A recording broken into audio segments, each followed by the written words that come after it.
All right, Mark. Mike, I hope you're taking strangers videos.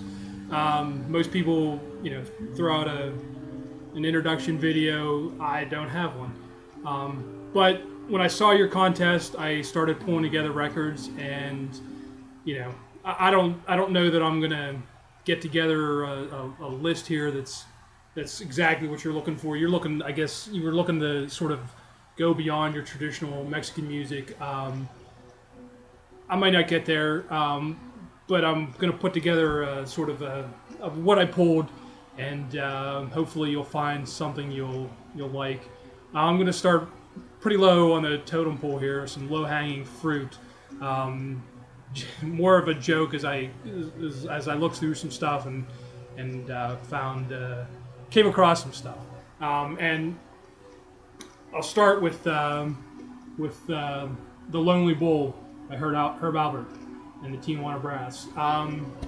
This is I guess inspired by a trip to Mexico. I don't think Herb Albert has any Mexican heritage. Obviously from LA. Lonely Bull's a nice song. The significance here, obviously, is this is A&M's first record, and of course, Herb is the A in A&M. If you don't have Herb Albert records, it's because it's not because you can't get them for cheap. And the other Herb Albert record I have is Whipped Creams and Other Delights. The significance here, obviously, in this album is the girl covered in whipped cream on the cover. By this point, they're playing cover songs and nothing Mexican at all. You threw out Los Lobos. I figured I'd show what I have.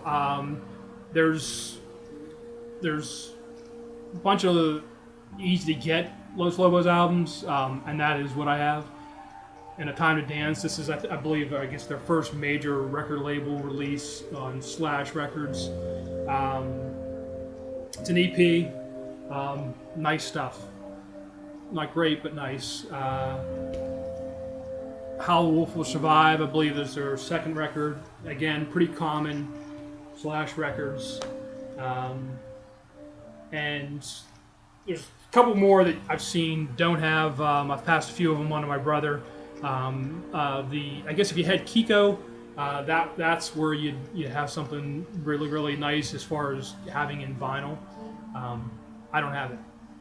But the last Los Lobos, mostly Los Lobos record is, and I think the record where if you ask somebody about Los Lobos, they'd most likely tell you is, oh yeah, the guys who sang for La Bamba.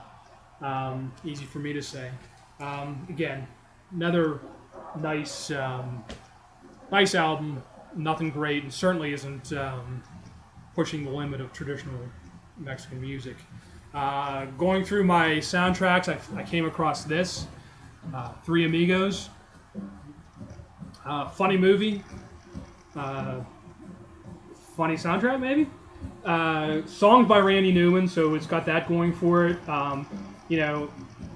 This sounds more like a Beef It's What's for Dinner commercial than it does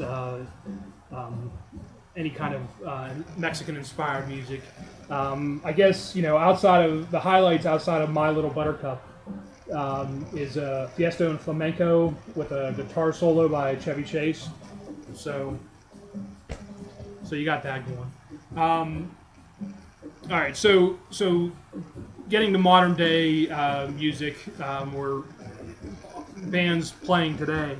I think the obvious indie choice for this thread would be, and again, Tucson, not really Mexico, but Mexican-inspired music or traditional Mexican music. The band would be Calexico. Again, they're indie band, beautiful stuff, but they're not pushing. They've always developed their sound. They obviously great musicians, but I don't know that they're going in the prog direction or a psychedelic direction. Just to me would be traditional nice music. representing Mexican music well. Calexico is Joey Burns and John Convertino, and this album is the two of them playing a slew of instruments. They've grown, they've expanded their sound, they've got a huge band. I've seen them play live, and they bring a beautiful show. I was introduced to them whenever they paired up with Iron and Wine. I got a single from them, picked this up cheap, ran across it. Crystal Frontier. This is a single with a couple of remixes. I'll show you this aesthetic of sort of the stenciled covers. That's sort of not on all their albums, but it shows up a lot. It's pretty cool. Maybe more of their earlier albums.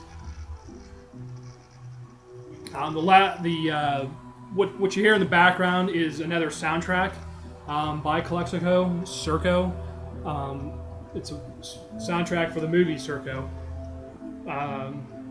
Excuse me. This the movie is about it's a documentary following a Mexican circus. I haven't seen the movie. It's a Mexican traveling circus. I guess a family of about 8 people did the soundtrack. The soundtrack. There's like 28 tracks on this record. It's all nice stuff. But songs don't develop. They're short. They're background music for a movie. They're not. To me, they're not songs. They're snippets. The last Calexico album I'll show is their latest, Algiers.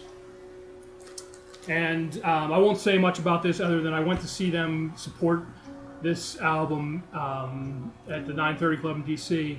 And when I was there, I was able to pick up, I guess, what I would consider the highlight of my thread here, and that is the Sergio Mendoza Orchestra. Now, Sergio Mendoza is, I guess, a pretty young guy. He plays with Calexico. He didn't open for them. He's in their band, and the reason they're selling their albums there is he's got a side project. He's selling his albums at the shows. Looked interesting to me. I picked it up, and I loved it. It's self-described as indie mambo, and with a slight tinge of psychedelia, and I hear that, although it is slight. The highlights of this album, there's a flamenco singer, Salvador Duran, beautiful voice. He makes an appearance on here. He's Mexican, living in, I guess, Arizona. There's a sort of a Tucson scene of a few bands out there that are intermixed. On the album, Joey, the two guys from Calexico, Joey Burns and John Convertino.